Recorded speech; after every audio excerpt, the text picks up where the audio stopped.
আসসালামু আলাইকুম রহমতুল্লাহ। কেমন আছেন সবাই? আশা করি আপনারা সকলেই ভালো আছেন। আলহামদুলিল্লাহ, আপনাদের ভালোবাসা এবং দোয়ায় আমিও ভালো আছি। আমি মোহাম্মদ মাসুদ রানা, একজন প্রফেশনাল গ্রাফিক্স ডিজাইনার। আজকে আমরা নতুন আরেকটি ভিডিও নিয়ে হাজির হলাম কম্পিউটার বেসিক কোর্স নিয়ে।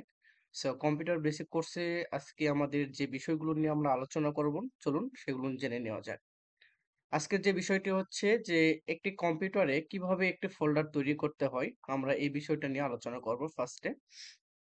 যখন আমরা একটা কম্পিউটার বা বেসিক নলেজ যাদের আমাদের অর্জন করতে হয়, সেক্ষেত্রে আমাদের যেটা প্রয়োজন পড়ে, একটা কম্পিউটার নিয়ে আসার পর একটা কম্পিউটার একটা ফোল্ডারের প্রয়োজন পড়ে। ফোল্ডারটা কি জিনিস? ফোল্ডারটা হচ্ছে যে আপনার কম্পিউটারে একটা ফোল্ডারের মধ্যে অনেকগুলো ডকুমেন্ট আপনি সংগ্রহ করে রাখতে পারবেন। এমনই একটা জিনিস। আপনার যদি এরকম একটা ফোল্ডারের প্রয়োজন পড়ে, এই ফোল্ডারটা আপনি আপনার ডেস্কটপে তৈরি করতে পারেন। ডেস্কটপে তৈরি করতে গেলে আপনাকে অবশ্যই আপনার মাউসের ডান বাটনে একটা ক্লিক করতে হবে। ক্লিক করার পর শো মোর অপশন, অনেক করে মানে অনেক ক্ষেত্রে যাদের কম্পিউটারে দেখা যাচ্ছে যে অন্যান্য উইন্ডোজ ইনস্টল করা থাকে, সেক্ষেত্রে এটা নাও শো করতে পারে। এর জন্য আমরা শো মোর অপশনে ক্লিক করলাম। করার পর এখানে দেখবো যে নিউ ফোল্ডার, নিউ, আমাদের মাউসটাকে নিয়ে যাব, নিয়ে গেলে এখানে নিউ ফোল্ডার আমাদের কি শো করছে। নিউ ফোল্ডারে ক্লিক করলাম। নিউ ফোল্ডারে ক্লিক করার সঙ্গে সঙ্গে আমাদের এখানে নিউ ফোল্ডার নামে একটা ফোল্ডার তৈরি হয়ে গেল। এখন বিষয়টা হচ্ছে যে এই ফোল্ডারটা আমরা ডেস্কটপেও তৈরি করতে পারি, এবং সেই সঙ্গে আমাদের দিস পিসি নামে যে অপশনটা আছে, এখানে আমরা ডাবল ক্লিক করলে আমরা চাইলে আমাদের কাঙ্ক্ষিত ড্রাইভও আমরা তৈরি করতে পারি। আমরা এখান থেকে ডি ড্রাইভে তৈরি করলাম। ডাবল ক্লিক করলাম, করার পর দেখেন এখানে আমার অনেকগুলো ফোল্ডার আছে। এইরকম ভাবে একটা ফোল্ডার তৈরি করতে হলে আমরা রাইট বাটন ক্লিক করলাম, করার পর শো মোর অপশন, এখান থেকে ফোল্ডার, নিউ ফোল্ডার, দেখেন আমাদের এখানে একটা ফোল্ডার অটো তৈরি হয়ে গেল। এই ফোল্ডারটা তৈরি হওয়ার পর দেখা যাচ্ছে যে ফোল্ডারের, দেখেন আমার এখানে অনেকগুলো ফোল্ডারের নাম লেখা আছে, যে fibre, freelancer, contest, graphics design, আরো আদারওয়াইজ। আপনি যদি এই যে আমি যে ফোল্ডারটা তৈরি করলাম, এই ফোল্ডারে কিন্তু বর্তমানে নিউ ফোল্ডার 2 লেখা আছে। আমরা তো এই ফোল্ডারের নাম রাখতে চাই না। এটাকে পরিবর্তন করতে হলে একটা জিনিস দেখেন, যে ফোল্ডারের নাম কিভাবে লিখতে হয়। এটা হচ্ছে আমাদের ফোল্ডারের নাম লেখার প্রসেস।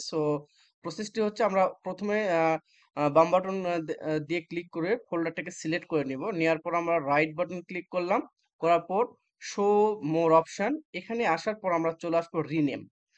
রিনেমে যদি ক্লিক করি তাহলে দেখেন এটা পুরোটা সিলেক্ট হয়ে গেল। সিলেক্ট হওয়ার পর আপনি আপনার কিবোর্ডে, ঠিক আছে, আপনার কাঙ্ক্ষিত কিবোর্ডে যদি আপনি লিখেন যে সাপোজ দিলাম যে আমার নাম লিখলাম, শিফট চেপে ধরলে, সরি এখানে বাংলা হচ্ছে, একটু প্লিজ। আচ্ছা, এখানে আমরা লিখলাম শিফট চেপে ধরে এম, তাহলে বড় হাতের হলো MASUD, Masud space RANA, Rana. আচ্ছা, এখানে আমি মাসুদ রানা নামে একটা ফোল্ডার তৈরি করলাম। এখন বিষয়টা হচ্ছে যে আমরা এই ফোল্ডারটা তো তৈরি করলাম অপশন থেকে। আপনি যদি শর্টকাটে ফোল্ডারটাকে যদি কি করতে চান, রিনেম করতে চান, রিনেমটা কিন্তু শর্টকাটটা খুব গুরুত্বপূর্ণ। এটাকে আপনি সিলেক্ট করলেন। সিলেক্ট করার পর আপনার কিবোর্ডে দেখবেন, আহ, যে আমি একটু কিবোর্ডটা একটু ওপেন করি, যে কিবোর্ডে দেখবেন প্রত্যেকটা কিবোর্ডে এরকম একটা তীর চিহ্ন থাকবে, ঠিক আছে? তীর চিহ্ন অথবা শিফট, আপনি এই শিফট অথবা তীর চিহ্নকে ক্লিক করে আপনি ফাংশন F2 দিবেন। দেখেন আমার মাউসের পয়েন্টারটা দেখেন F2। তাহলে আমরা একটু খেয়াল করি, আমরা অবশ্যই এটাকে সিলেক্ট করে নিলাম।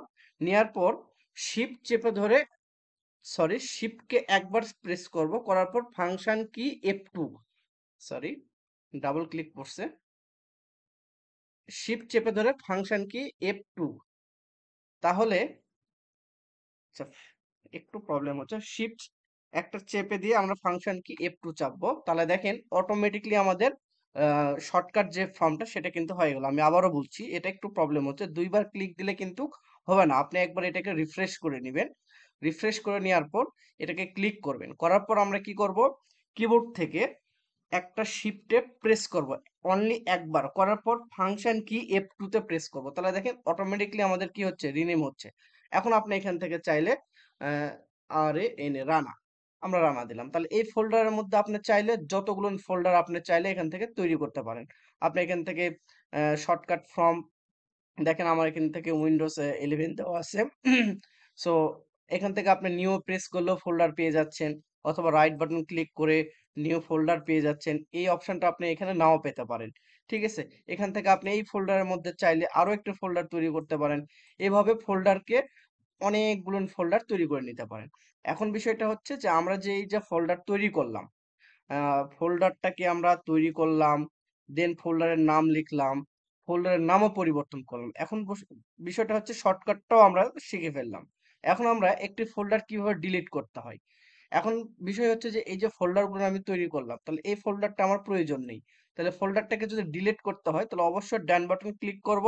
করার পর দেখেন এখানে ডিলিট অপশন আসছে, অথবা শো মোর অপশন, এখান থেকে ক্লিক করে ডিলিট অপশন আসছে। সো ডিলিটে প্রেস করা মাত্র এটা ডিলিট হয়ে গেল।